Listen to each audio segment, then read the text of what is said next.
김정일 북한 국방위원장 사망 10년을 맞아 국제인권단체들이 북한의 인권 상황을 지적하는 성명을 잇따라 발표했습니다. 김정은 정권이 선대의 억압과 감시를 통한 잔혹한 공포 정치를 이어가면서 주민들의 자유와 인권을 박탈하고 있다는 비판이 이어졌습니다.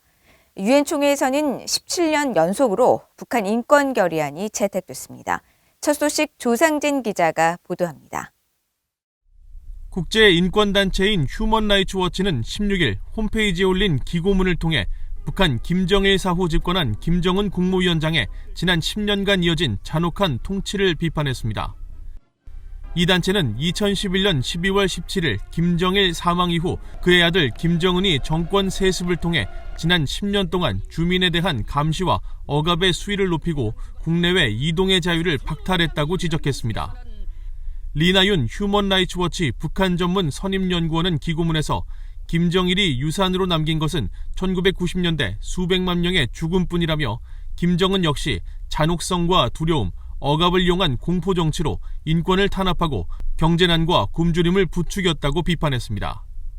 또 김정은이 모든 공식, 비공식 교역을 차단하고 정부와 사람들의 북한 입출국을 막기 위한 감시를 강화하면서 인위적으로 식량난과 인도주의 위기를 조장하고 있다면서 국제사회는 북한이 면밀한 감시 아래 인도적 지원을 수용하고 국제 원조 활동가들의 입국을 허용하며 반인도주의적 범죄 피해자들을 위해 정의를 바로 세우도록 북한을 설득해야 한다고 강조했습니다.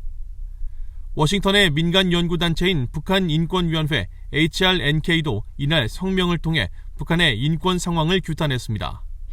10년 전 권력 세습 당시 해외에서 교육을 받은 김정은이 북한 주민들에게 희망을 가져다 줄 것이라는 추측이 있었지만 김정일 사망 이후에도 김정은은 선대의 각본을 그대로 답습하고 있다고 지적했습니다. 그러면서 김정은 위원장이 시장과 탈북, 외부 세계로부터의 정보를 철저히 막고 있으며 정권에 반하는 행동을 한 것으로 의심되는 가족과 관리 등 수백 명을 숙청하는 등 인권 유린을 자행하고 있다고 비판했습니다. 린지 로이드 조지 W. 부시 센터 인권 담당 국장도 16일 VOA에 김정일 사망 이후 지난 10년간 북한 내 인권 상황이 전혀 개선되지 않았다고 지적했습니다. 그러면서 북한에는 인권 상황과 관련해 어떤 실질적 진전이나 변화가 없었으며 김정은 체제 아래 북한 정권은 주민들보다 군과 지배 엘리트 계층의 필요를 계속 우선시하고 있다고 비판했습니다. 이런 가운데 유엔 총회에서 북한의 인권 침해를 규탄하고 개선을 촉구하는 내용의 북한 인권 결의안이 17년 연속 채택됐습니다. 유엔 총회는 16일 본회의를 열어 북한의 조직적이고 광범위한 인권 침해를 규탄하고 신종 코로나 바이러스 감염증 백신 협력을 당부하는 결의안을 표결 없이 컨센서스 합의 형식으로 채택했습니다. We'll first turn to draft resolution 1 entitled Situation of Human Rights in the Democratic People's Republic of Korea. The committee adopted draft resolution 1 without a vote. May I take it that the Assembly wishes to do likewise? It is so decided.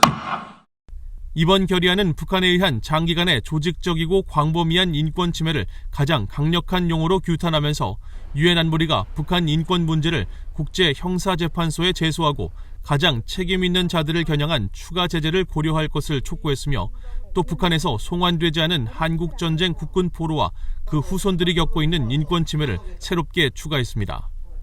한국은 이번 컨센서스에는 동참했지만 2019년 이후 3년 연속 북한 인권 결의안 공동 제안국에서 빠졌으며 북한은 이번 결의안에 언급된 인권 침해가 존재하지 않는다며 반발했습니다.